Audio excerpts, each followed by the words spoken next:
हैं कि साल 2025 में मां लक्ष्मी को प्रसन्न करने के लिए आपको कुछ जरूरी नियमों का पालन करना पड़ेगा। कुछ खास मंगल मुहूर्त और मंगल योग में ही आपको मां लक्ष्मी की साधना और उपाय करने होंगे।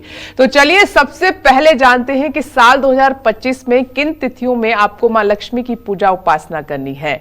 तो पंडित जी, वो शुभ तिथि कौन सी है जिसमें मां लक्ष्मी की हम उपासना कर सकते हैं, उनका आशीर्वाद हमें मिल सकता है? देखो, ऐसा है विपनेश, तिथियां तो जी हमारे शास्त्रों का आधार है, मुहूर्त का आधार है, मुहूर्त का अपना विशेष महत्व होता है। लेकिन साधना का मतलब होता है किसी भी देवी देवता की साधना, वो लक्ष्मी की ही क्यों, सारे देवी देवता की साधना हर श्वास पे करनी चाहिए। 21,600 श्वास अगर चल रही है तो आप कुछ भी करते रहिए, चाहे आप किचन में काम करिए, चाहे ऑफिस में काम करिए, चाहे आप सड़क पर काम करिए, चाहे आप फावड़ा चलाइए, लेकिन हर सांस पे आपके इष्ट का नाम होना चाहिए। और इष्ट को अपने समस्त कर्म समर्पित करके रहना चाहिए। जैसे प्रोग्राम शुरू हुआ तो मैंने कह दिया कि हे मां विंध्यवासिनी, अब 1 घंटे तक प्रोग्राम होने जा रहा है, अब आप देख लीजिएगा, मुझसे कुछ न होने वाला है, ये समस्या आप संभाल लीजिएगा। और फिर जब प्रोग्राम खत्म हुआ तो कहेंगे कि माँ तूने प्रोग्राम बहुत अच्छे से किया, बहुत अच्छा किया आपने, आपको बहुत बहुत धन्यवाद मैया। और फिर अब आगे बढ़ते हैं।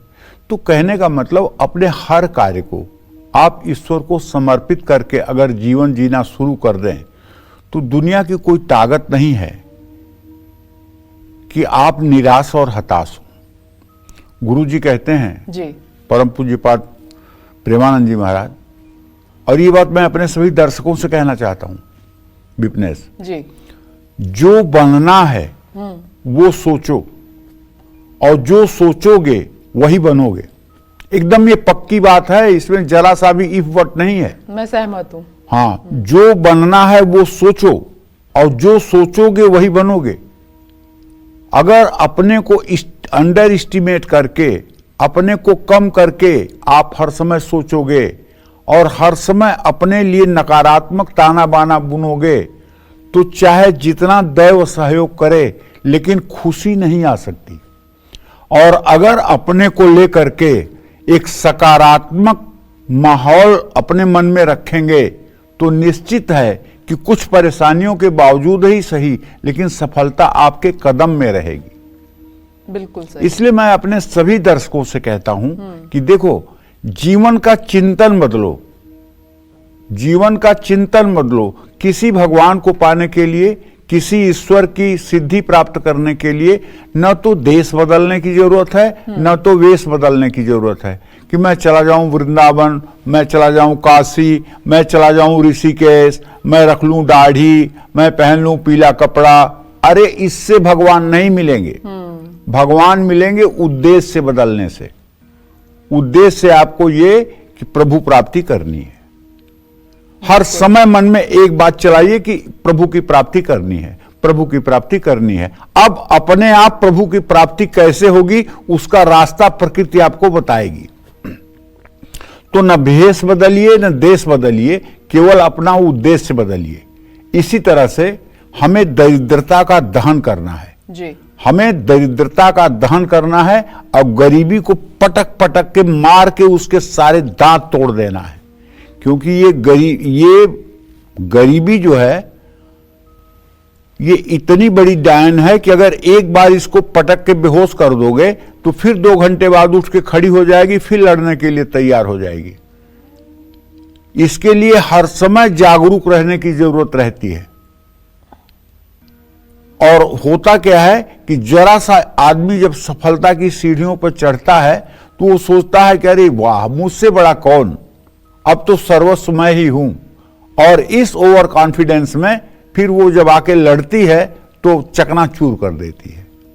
तो इसलिए हमें संयम नियम के साथ जीवन जीना चाहिए। और एक चीज याद रखना चाहिए, माया को सब कोई भजे, माधव भजे न कोय, जो कोई माधव भजे तो माया चेरी होए। जी। अगर हम कृष्ण को, विष्णु को भजने लगें तो कृष्ण, विष्णु और श्री राम के श्री चरणों को लक्ष्मी हर समय दबाती है। तो लक्ष्मी तो ऑटोमेटिक आपके साथ हो जाएंगी, उसमें 1 मिनट का देर होगा ही नहीं। तो हमारे कहने का मतलब है कि जैसे मां लक्ष्मी, बिना लक्ष्मी के तो इंद्र जो है श्रीहीन हो जाता है। जब मां लक्ष्मी इंद्र से रूठ गई थी तो वो दरिद्र हो गया था। जाकर उसने ब्रह्मा जी के सामने नाक रगड़ी कि मेरा तो सारा वैभव चला गया। तो ब्रह्मा जी ने एक मंत्र दिया, श्रीमद् देवी भागवत महापुराण में इस मंत्र का वर्णन है, मैं कोई अपने मन से नहीं कह रहा हूं। ओम श्रीम ह्रीम क्लीम ऐम कमलवासिन्यै स्वाहा। और ब्रह्मा जी ने कहा कि हे इंद्रराज, तू जाकर के इस मंत्र का 10 लाख का पुरस्चरण कर, तब महालक्ष्मी प्रसन्न होकर तुम्हारा वैभव जारी रखेंगी। और जाकर के इंद्र ने इस मंत्र का 10 लाख का एक पुरस्चरण किया और उसके बाद इंद्र का जो है वैभव जागृत हुआ।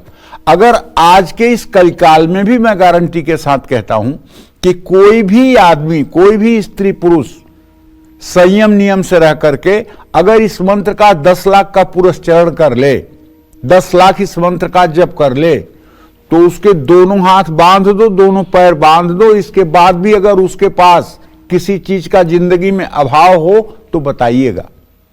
लेकिन आप करना कुछ नहीं चाहते, सुख आपको पूरे दुनिया का चाहिए। गोस्वामी तुलसीदास जी ने ठीक ही तो लिखा है कि मति थोरी कटोरी न कोमलता, सुख चाहे मूढ़ न धर्म रता। धर्म में रति नहीं है, सुख सब चाहिए। तो मां लक्ष्मी की पूजा में अनेक प्रकार के नियम, प्रतिबंध, सिद्धांत और निषेध ये बनाए गए हैं। लक्ष्मी जी की विशेष कृपा प्राप्त करने के लिए या विशेष उद्देश्य की प्राप्ति के लिए नियमों का पालन करना बहुत जरूरी होता है। मां लक्ष्मी जी की साधना से पहले मुहूर्त को विशेष रूप से ध्यान में रखना चाहिए। 2025 में लक्ष्मी साधना के विशेष नियम ध्यान रखेंगे तो सालों साल मां लक्ष्मी का आपके घर में, आपके कारोबार में, आपकी दुकान में वास रहेगा। तो चलिए आज सबसे पहले मैं आपको बताता हूं कि 2025 में मां लक्ष्मी को प्रसन्न करने के लिए सबसे उत्तम तिथि कौन सी है। नवरात्र साल में वैसे तो 4 बार आते हैं, लेकिन 2 प्रगट नवरात्र हैं, 2 गुप्त नवरात्र हैं।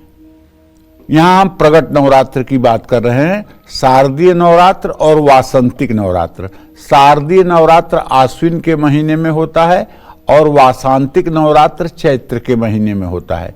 ये मां शक्ति की उपासना और साधना के लिए साल में दोनों नवरात्र बहुत ही महत्वपूर्ण हैं। द्वितीया, तृतीया, पंचमी, सप्तमी, नवमी, दशमी, एकादशी, द्वादशी, चतुर्दशी और पूर्णिमा तिथि शुभ है। ये 10 तिथियां लक्ष्मी पूजन के लिए शुभ और अनुकूल मानी गई हैं। इन तिथियों में मां लक्ष्मी की उपासना करने से हर मनोकामना पूर्ण हो जाती है। चतुर्थी तिथि हर तरह की साधना के लिए और मंत्र ग्रहण करने के लिए अशुभ है। जय मां विंध्यवासिनी।